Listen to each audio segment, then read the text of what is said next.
Hello everyone, and welcome back to the International Institute's Let's Learn About It video series, brought to you by the Preferred Communities Program in partnership with the U.S. Committee for Refugees and Office of Refugee Resettlement. Today, we are going to be talking about healthy relationships, recognizing domestic violence, and getting help. In this presentation, we are going to define domestic violence, identify the different forms of abuse, learn about the cycle of abuse, describe healthy relationships, and learn how to seek help. Before we start, I'd like to say content warning. The topic of this presentation might be upsetting to some individuals.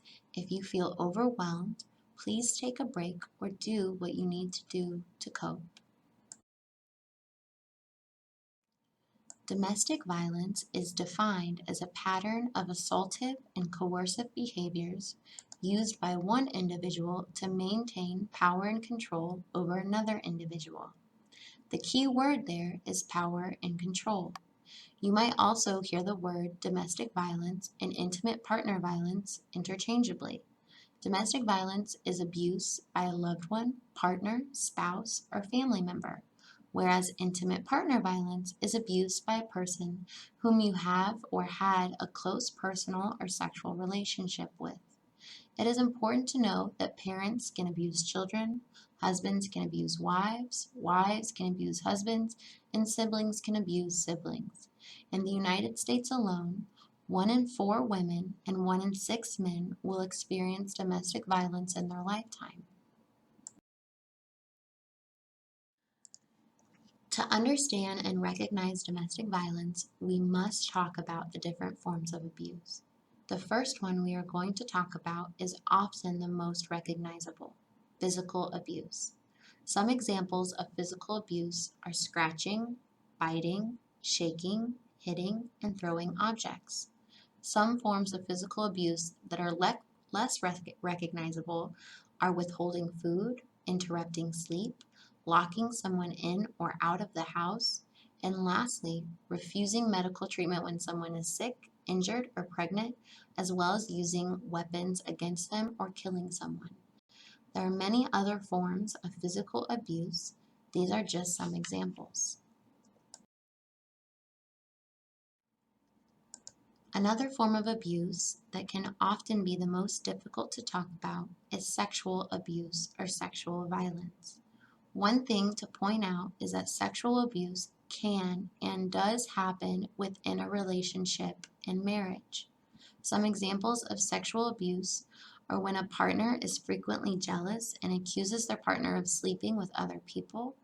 Calling your loved one derogatory names or withholding sex and affection as punishment can also be abuse. Additional forms of sexual abuse can be threatening or pressuring someone into sex when they don't want to, or physically forcing someone to have sex. And lastly, another example is denying someone birth control or forcing someone to get pregnant, as well as denying someone contraception against sexual transmitted diseases. If you have experienced this, please know that you are not alone. There are many agencies and people out there who can support you while also protecting your privacy.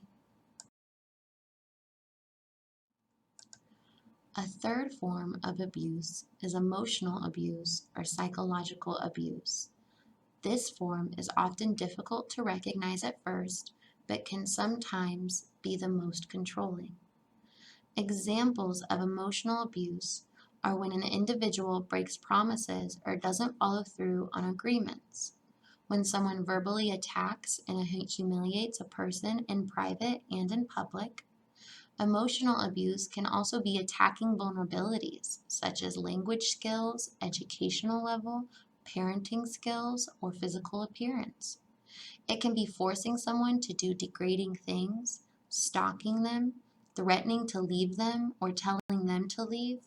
It can also be playing mind games like gaslighting or making someone think that they're crazy.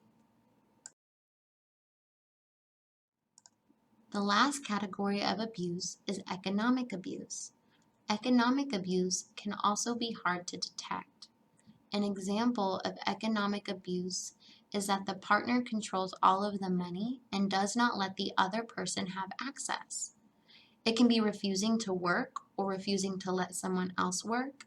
It can also be refusing to let someone go to school. The examples listed in these slides do not cover all of the forms of abuse that are out there.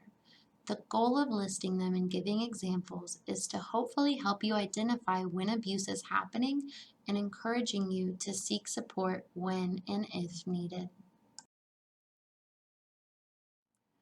Many people often ask, why do people stay in an abusive relationship? The answer to that question is very complex, but so are people. One thing we need to consider is the cycle of abuse pictured here. First, there is an abusive incident. This is verbal, emotional, physical, or sexual abuse where anger, intimidation, and threats are made. Then there is the honeymoon phase. This is where there are apologies and forgiveness. They may show love and affection and promise that nothing will ever happen again. After the honeymoon phase comes calm. Everything seems to be fine and back to normal. The abuse has stopped or slowed. The abuser may ask for forgiveness and make positive gestures, but these tend to reduce in sincerity over time. Then the stress begins to grow again and tension builds. This often feels like you are walking on eggshells. After that, the abusive incident happens again and the cycle continues. Because there is often the honeymoon phase right after the abusive incident, it is hard for the person being hurt to leave.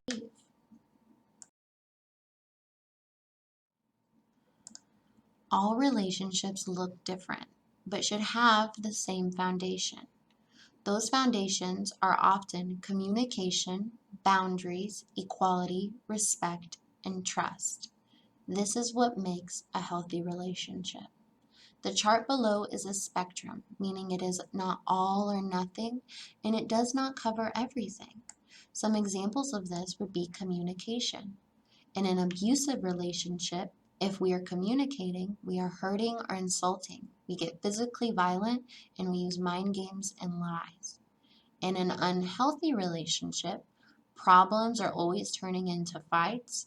We do not discuss our feelings and we avoid problems.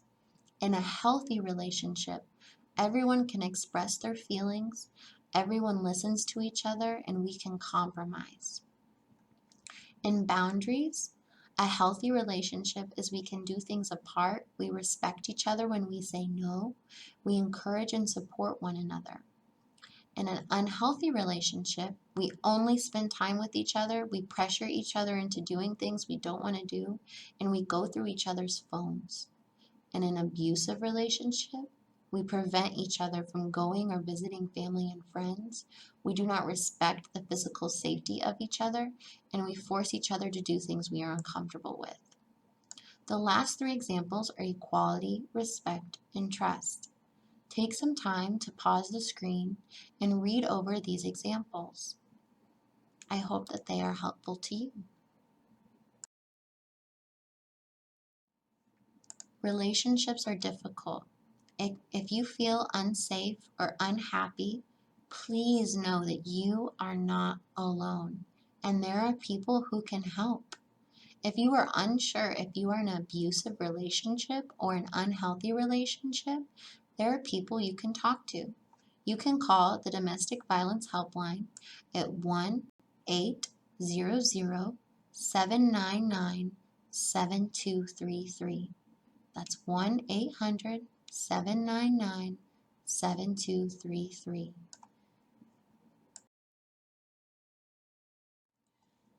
Thank you for listening to this video on the Let's Learn About It series.